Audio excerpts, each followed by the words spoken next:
This is Optimal Living Daily, episode 368, Deleting Music You No Longer Listen to, and Online Congruency, from the audiobook Essential, Essays by the Minimalists, and I'm Justin Malik.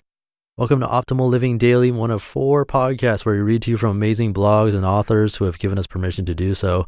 Here I cover personal development, minimalism, healthier living, and more. It all started as a way for me to read more amazing content and also share it with others at the same time, but also to work on my crippling performance-based anxiety, which happened to turn into a lot more social anxiety. So I thought talking to you every day might help, and I do feel like it's working after a whole year of doing this show. But I'm not reading live today just because I'm taking a little bit of a break. I've been working on doing the audiobooks for the Minimalists. They've been so nice, by the way. Please support them. They're awesome. And I just launched my own personal second podcast that I host, which I'm hosting with my friend and business partner. That makes 4 podcasts total in our network, so things have been pretty crazy around here, and it helps me catch up when I play excerpts from the Minimalist for you, so that's what I'm doing today, just like yesterday. And I think that's enough of an intro, so let's get right to the audiobook as we optimize your life.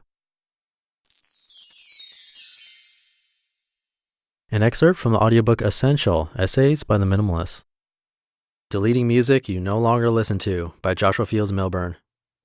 Are you actually going to listen to that Ricky Martin album again? Then why is it still on your iPod?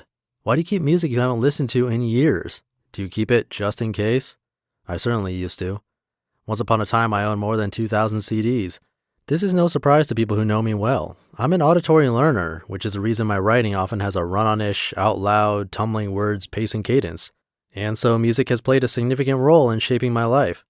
Because music was important to me, because it added immense value to my life, I transferred all my CDs, literally all 2,000 of them, one by one to my iTunes library, until my hard drive was bloated with more than 20,000 songs from a-ha, hey, no laughing, to ZZ Top and everything in between. Music is a special art form. It is different from movies, television, or even books. Music is created to be consumed more than once, absorbed over time, shaping itself to your consciousness after many listens. Movies and books are generally created to be consumed once, maybe twice, not repeatedly.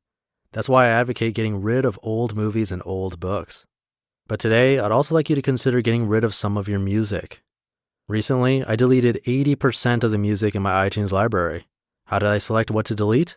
I spent a few hours shuffling through my albums, starting at the top. Yes, if you're wondering, a-ha was the first to go. I deleted everything I hadn't listened to in the last 6 months. Billy Joel, gone. Guns N' Roses, gone. Corey Hart, mostly gone. Sunglasses at Night survived the cut. All that's left is the good stuff, the music I enjoy listening to. Now my iTunes library is easier to navigate, it's clutter-free, and it's filled with music I love. The National, David Gray, Talib Kweli, and others. How much of your music is in the way of the good stuff? Online Congruency by Joshua Fields Millburn. I'm sitting in a diner in Birmingham, Alabama, smelling the ground coffee beans wafting through the air, sifting through emails from friends. One in particular stands out. A close friend is amid the tedious med school application process, and she's worried about her Facebook account being used against her by the folks who review applications. Now, I don't even have an undergraduate degree, so I'm likely an unfit advisor on grad school matters, but then again, I don't really see this as a collegiate affair at all. Rather, it's a matter of congruency. For the longest time, I myself led 2 separate lives, professional JFM and personal JFM. There was corporate me, prim and proper, ostensibly flawless, and then there was creative me, flawed but beautiful. Beautiful because of the flaws, perhaps. For obvious reasons, the two mixed about as well as glass rubbing against concrete. So I kept them segregated. Corporate me didn't talk about his love for writing, and creative me loathed hiding himself from the world.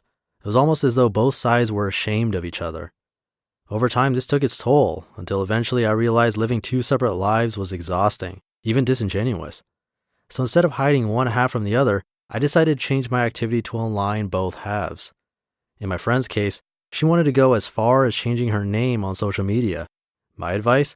Do you do anything online you're not proud of in real life? If so, I wouldn't change my name, I'd change my online activity. Your online persona should be a mirror of you, and nothing to be ashamed of. For me, there isn't an online self and a real-life self these days, just myself.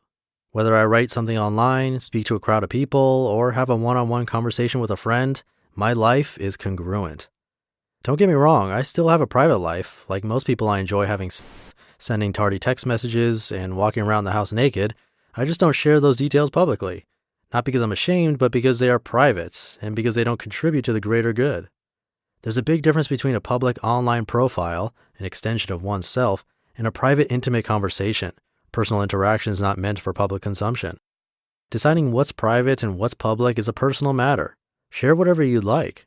Just don't be ashamed of who you are. Shame is ugly, and you're far too beautiful for that. You just listened to an excerpt from the audiobook Essential, Essays by the Minimalists, and I think that's the end of the technology chapter of the audiobook. I will play more for you, maybe tomorrow, maybe not, I haven't decided yet. Oh, and I might forget to tell you on Thursday, but I just remembered, so I'll mention it now. The Minimalists have a documentary called, Minimalism. I think the full title is Minimalism, a documentary about the important things. And this Thursday is going to be on Netflix. That's awesome, so definitely check it out. And before we go, if you like this show, I'd greatly appreciate it if you join my email list at oldpodcast.com. You get a bunch of freebies from me. You'll be entered into raffles to win books every month, including books from these very minimalists.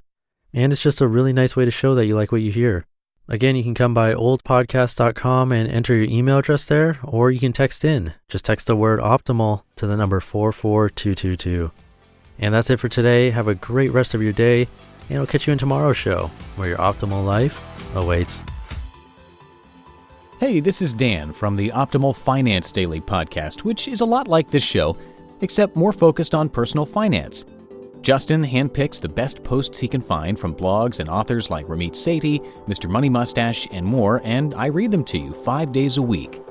So if you enjoy this podcast, come on over and subscribe to Optimal Finance Daily too. And together, we'll optimize your financial life.